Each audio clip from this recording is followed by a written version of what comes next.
Europe. Europe 1. Économie, Emmanuel Dutheil. Ouais. On a un peu réfléchi, on n'a pas trouvé la voiture la plus vendue dans le monde. Bon, c'était pas simple en effet. Alors, je sais pas du tout. Eh bien, il s'agit de la gamme de Ford, les F-Series. Alors, Je sais même pas à quoi ça ressemble. Voilà, ça commence bien déjà. mais si, vous savez, c'est ces fameux gros pick-up américains. Vous avez tous vu ça un jour.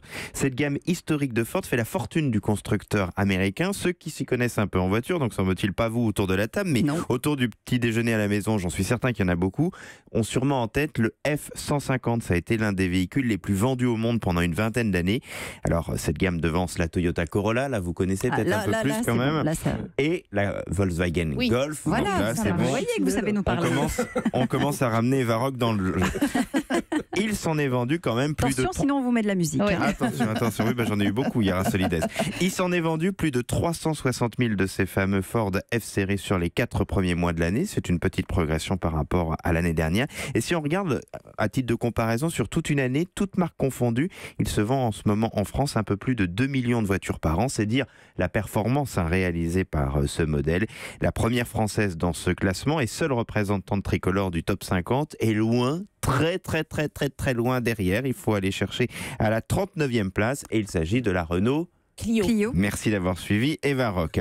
Tout cela ressort du classement Jato. C'est un spécialiste des statistiques automobiles qui fait référence en la matière. On peut le retrouver également pour ceux qui s'intéressent ce matin dans le journal Les Échos. Bon, dites-moi, et comment se portent les ventes mondiales ? Eh bien, plutôt bien depuis le début de l'année. Elles ont progressé de janvier à avril. Ce sont les derniers chiffres disponibles de 3,4%. C'est-à-dire finalement exactement comme chez nous en France. Alors bien sûr, les principaux marchés, ce sont les États-Unis, la Chine ou bien évidemment l'Europe. Mais ce qui tire le marché aujourd'hui, ce sont les pays émergents, Russie, Inde ou encore Brésil. Des performances qui font qu'on n'en a tout simplement jamais vendu autant de voitures dans le monde. Un pays comme l'Inde, tiens, est un très bon exemple. Le taux d'équipement y est tellement faible que le potentiel est juste gigantesque. C'est bien pour cela, par exemple, que Renault présente sur place une petite voiture qui s'appelle le Kwid. Je ne sais pas si vous avez déjà vu. C'est un modèle au prix défiant toute concurrence qui a justement été créé pour l'Inde. Justement, donc c'est quoi? C'est ces voitures un peu pas trop chères comme la Logan, etc. qui se vendent le plus ou... Non. Alors ça, c'est vraiment pour ces marchés émergents qui sont des marchés qui tirent la croissance, mais sur lesquels les volumes sont encore pas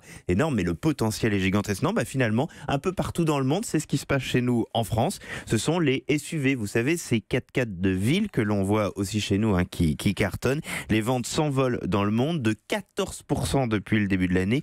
Une voiture sur 3 vendue depuis le début de l'année dans le monde est un SUV. À l'inverse, ceux qui ont de moins en moins la cote, et c'est assez logique puisque c'est très concurrentiel, ce sont nos monospaces qui notamment marchaient très bien en France. Mais là aussi, on observe la même tendance. Il y a quasiment plus de monospaces qui se vendent. Voilà. Ça pollue les 4x4, non? Comment? Ça pollue pas les 4x4?